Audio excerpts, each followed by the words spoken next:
KPBS On Demand is supported by Fleet Science Center's newest exhibit, Survival of the Slowest. See firsthand how nature's smallest, slowest, and weakest creatures can not only survive, but thrive in the wild. Open May 24th through September 1st. Learn more at fleetscience.org. Good morning, I'm Debbie Cruz. It's Friday, March 14th. There are new resources to help people with drug addiction in North County. More on that next. But first, let's do the headlines. Enrollment begins Saturday for transitional kindergarten at San Diego Unified Schools. The district says it will have more classrooms available for the next school year. As a result, the district expects class sizes to drop from 24 students to 20. Transitional kindergarten is available for kids who will be 4 years old by September 1st. San Diego Unified says the additional classrooms will go to high-demand areas, but those locations have not been announced. We have more details on TK enrollment in the KPBS Families Hub page at kpbs.org. Those who oppose President Donald Trump's recent policy decisions relating to veterans will hold a protest this afternoon in Balboa Park. Anti-Trump organizers with the 5051 movement, along with the group activist San Diego and the local chapter of Veterans for Peace, are organizing the event. It's scheduled for 4 p.m. at the Veterans Museum and Memorial on Park Boulevard. In recent days, Veterans Affairs Secretary Doug Collins announced a goal of cutting 80,000 jobs from the VA. California's Department of Veterans Affairs estimates there are more than 200,000 military veterans in San Diego County. That's the largest number for any county statewide. The San Diego FC soccer team will be back at Snapdragon Stadium this weekend. Their MLS debut ended in controversy on March 1st with a homophobic chant shouted by a group of fans. The team says there will be more security at Saturday's match, particularly at the opposing goalkeeper's section. San Diego FC says violators will be ejected from the stadium. The team says it's also prepared to pause, suspend, or abandon the match if necessary. From KPBS, you're listening to San Diego News Now. Stay with me for more of the local news you need. KPBS On Demand is supported by Latino Legacy Foundation, presenting their Storyteller series, Reach for the Stars with Ellen Ochoa, the first Latina astronaut. Welcome Serenade by the all-female mariachi Amapolas, Sunday, June 29th. More at latinolegacyfoundation.org.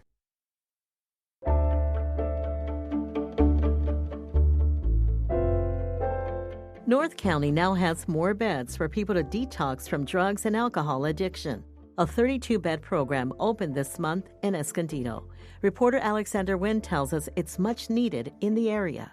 All of our offices here are our addiction counselors. Greg Angel is the CEO of Interfaith Community Services. The homeless services provider in Escondido recently expanded its drug and alcohol recovery services. We're going from 11 to 32 beds. The expansion nearly doubles the number of detox beds in North County. He says they're especially needed in Escondido. Tragically, Escondido leads all North County cities when it comes to overdose deaths from methamphetamine and fentanyl. And we see that on the streets here in Escondido. Last September, Interfaith received a $12 million grant from the county to add 21 more beds. But proposed cuts in Washington are already creating uncertainty for the program's future. For now, those interested in participating in the detox program can contact Interfaith Community Services. Alexander Nguyen, KPBS News.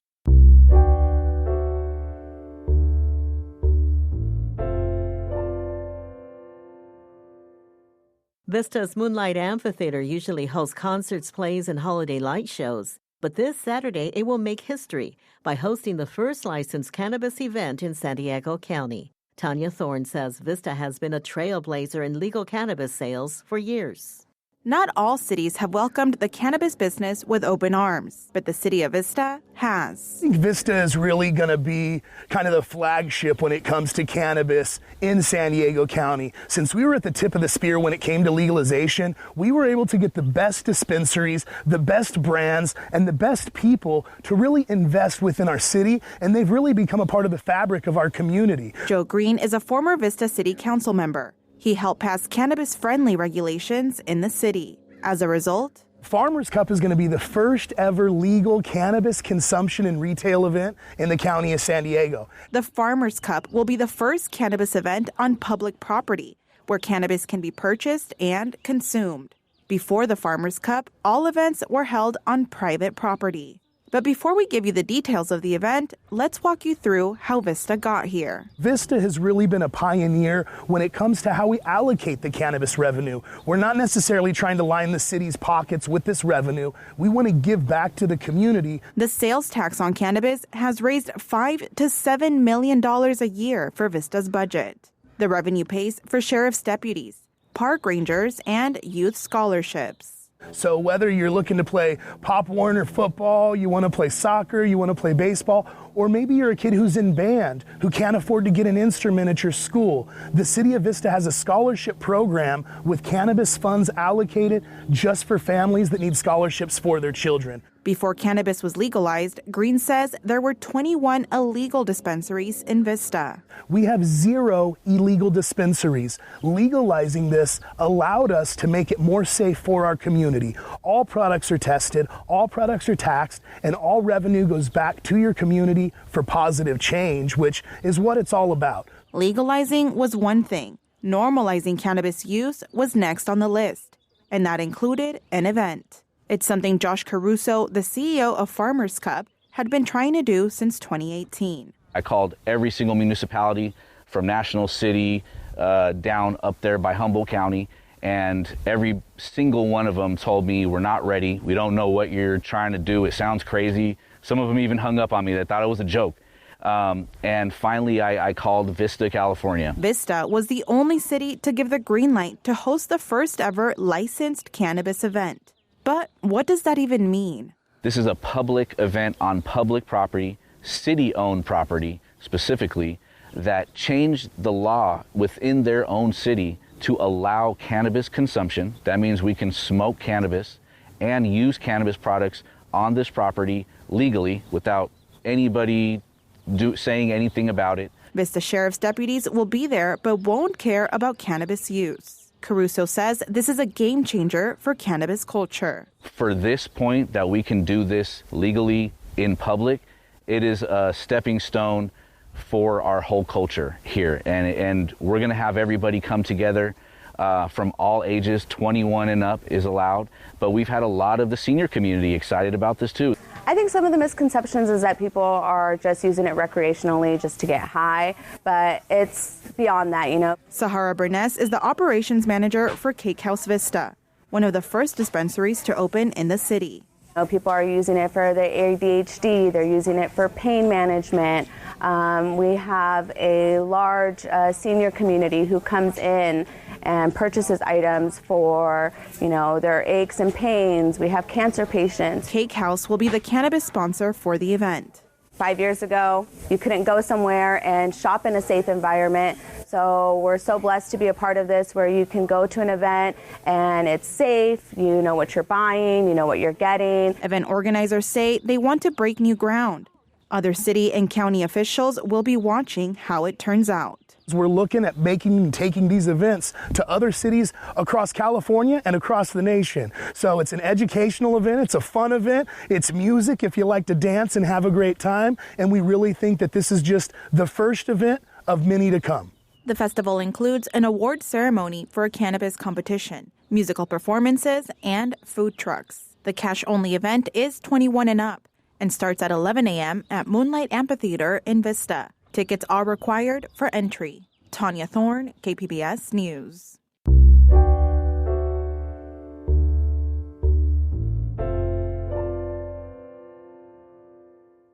Some San Diego homeowners say estimates for a new trash fee is excessive.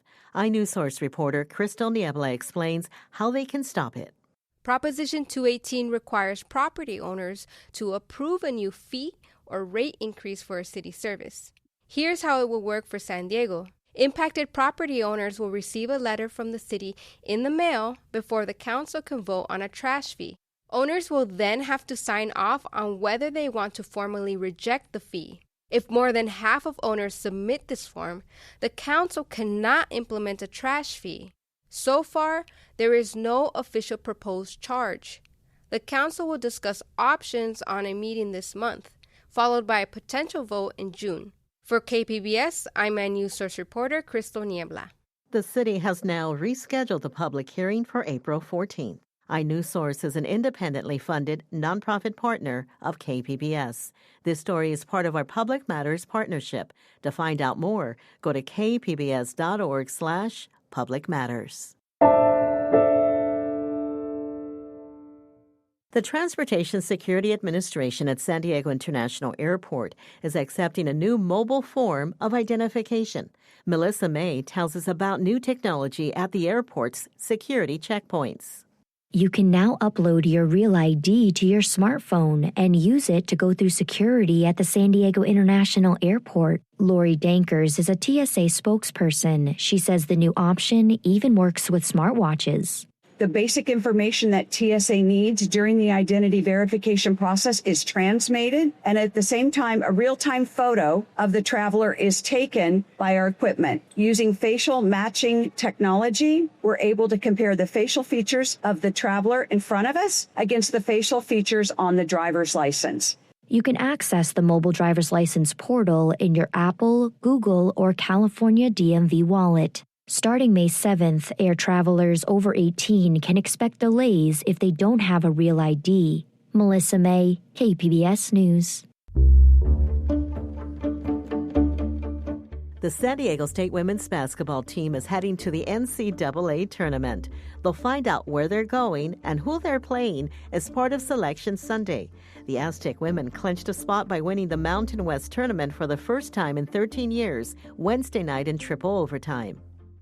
As always, you can find more San Diego news online at kpbs.org. I'm Debbie Cruz. Thanks for listening and have a great Friday.